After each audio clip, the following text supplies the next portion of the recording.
Bab 564. Aku mana punya kekuasaan itu? Kenapa jadi hamil? Klu Tang menangis sedih. Klu. Kingston Jiang memandang Klu Tang dengan air mata berlinang dan menyalahkan dirinya sendiri. Dia mencoba membela diri, kamu tidak bisa menyalahkanku, aku juga dijebak. Siapa yang mengira itu akan terjadi? Hari-hari ini, Kingston Jiang terus memikirkan hal ini, tetapi dia tidak tahu harus berbuat apa. Dia sangat kusut dan bingung. Aku kira masalah sebesar apa? Klu Tang menyeka air matanya, dengan senyum di wajah cantiknya, dan berkata, gampang saja masalah ini, kamu punya uang, biarkan saja dia melahirkannya lalu kita urus, dan kemudian memberinya sejumlah uang, anggap saja ibu pengganti. Kingston Jiang bengong.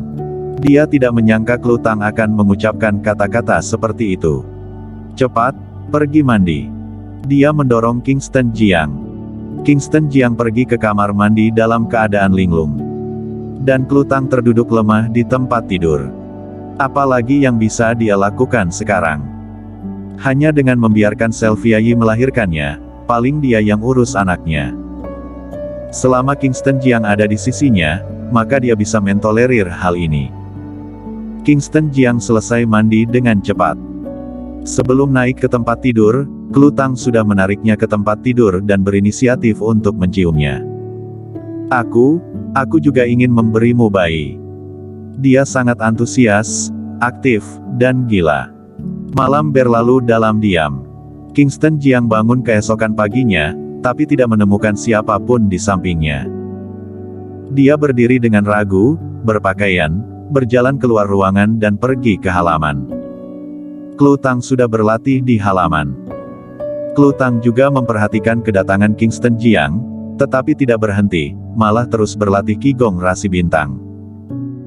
Kekuatannya saat ini masih sangat lemah, tidak cukup untuk membantu Kingston Jiang, dia harus menjadi lebih kuat, hanya dengan cara ini barulah dia dapat mengikuti langkah Kingston Jiang. Kingston Jiang baru melihatnya selama beberapa saat, telepon pun berdering. Panggilan dari area militer. Kingston Jiang menjawab telepon. Putra Surgawi, kasusnya sudah diselidiki dengan jelas, semua orang yang terkait telah ditangkap, tolong beri instruksi.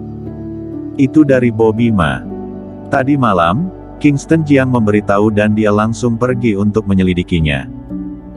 Dalam waktu 1 malam, dia sudah menyelidiki hal ini dengan jelas. Kingston Jiang berkata pelan, aku akan segera pergi ke area militer. Kingston Jiang bangkit, memanggil Klu Tang, dan berkata, Klu, aku akan pergi ke area militer sebentar. Pergilah. Klu Tang berkata. Kingston Jiang keluar.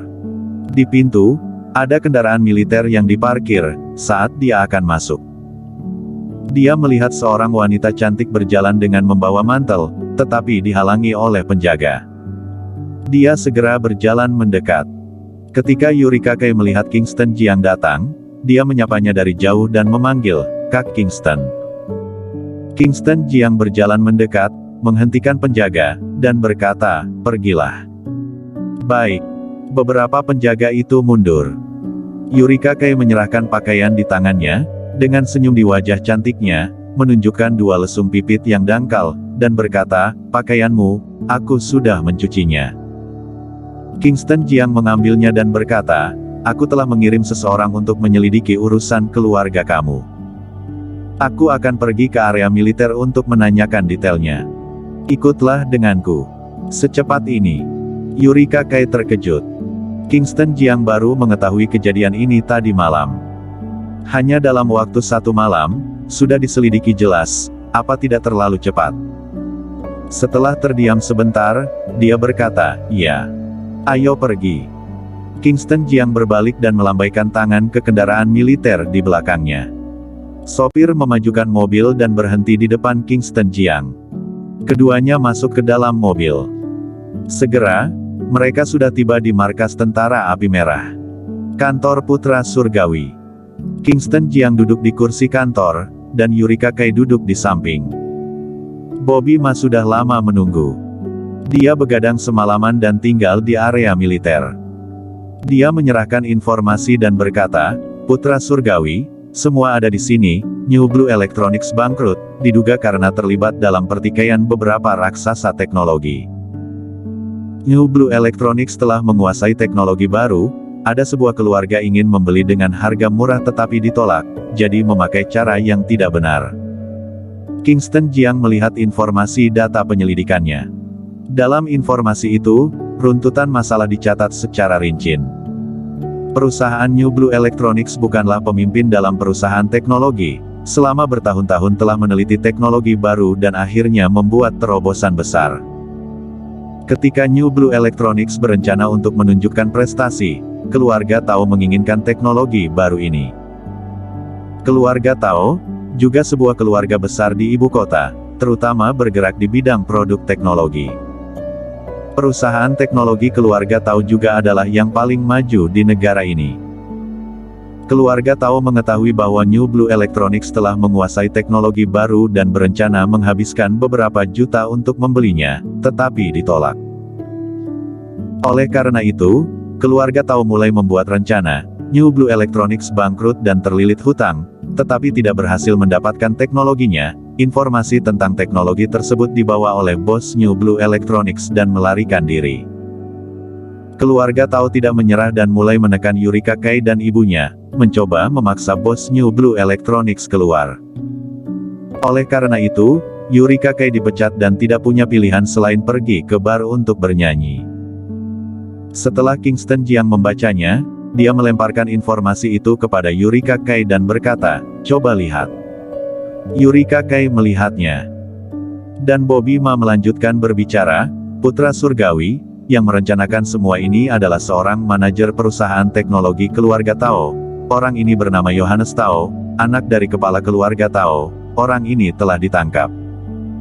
Kingston Jiang melirik Bobby Ma dan berkata pelan, "Oke, pergilah dulu." "Ya." Bobby Ma berbalik dan pergi. Setelah berjalan keluar dari kantor, keringat dingin muncul di dahinya. Dia menyeka keringat, dan kemudian pergi dengan cepat. Segera Yurika Kai selesai melihat data. Kingston Jiang bertanya, "Apakah ada masalah?" Yurika Kai berpikir sejenak dan berkata, "Seorang tuan muda, bisakah melakukan begitu banyak hal? Para eksekutif keluarga Tao pasti ikut dalam masalah ini, dan menunjuk seorang tuan muda untuk menanggung semuanya." Kingston Jiang mengangguk perlahan. Jelas tidak sesederhana itu untuk membuat perusahaan dengan aset miliaran menjadi bangkrut, pasti telah menggunakan banyak relasi. Dia mengeluarkan ponsel dan menelepon Yonardi. "Datanglah ke kantorku." Tak lama kemudian, Yonardi muncul. "Putra surgawi, ada perintah apa?" Kingston Jiang melemparkan informasi dari penyelidikan Bobby Ma ke Yonardi dan berkata, "Lihat, apakah ada masalah?" Yonardi melihat, lalu berkata, "Pasti ada masalah. Seorang manajer, seorang tuan muda, bagaimana bisa mempunyai kekuatan yang begitu besar? Ini pasti ide dari manajemen senior keluarga, menggunakan relasi untuk membuat New Blue Electronics bangkrut." Kingston Jiang memberi instruksi. Segera bentuk gugus tugas untuk menyelidiki masalah ini secara menyeluruh.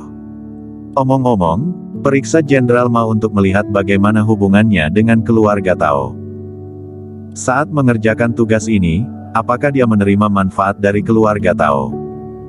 Jika ada, tidak akan diampuni.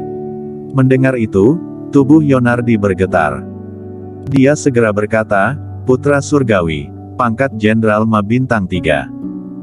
Aku tidak punya hak untuk menyelidiki. Bahkan jika ada masalah, juga perlu uang secara pribadi mengeluarkan dokumen dan ada stempel dari 3 pihak, barulah militer dapat menyelidikinya. Aku menyuruhmu untuk memeriksanya." Kingston Jiang berbicara dengan ringan. Dia memegang pedang pidana, bahkan komandan pasukan pun bisa ditebas. Apa susahnya dengan seorang jenderal 3 bintang? Setelah diperiksa jelas, aku akan melapor dan meminta stempel 3 pihak. "Siap." Yonardi mengangguk. Dengan adanya kata-kata Kingston Jiang, dia bisa tenang. Bersambung.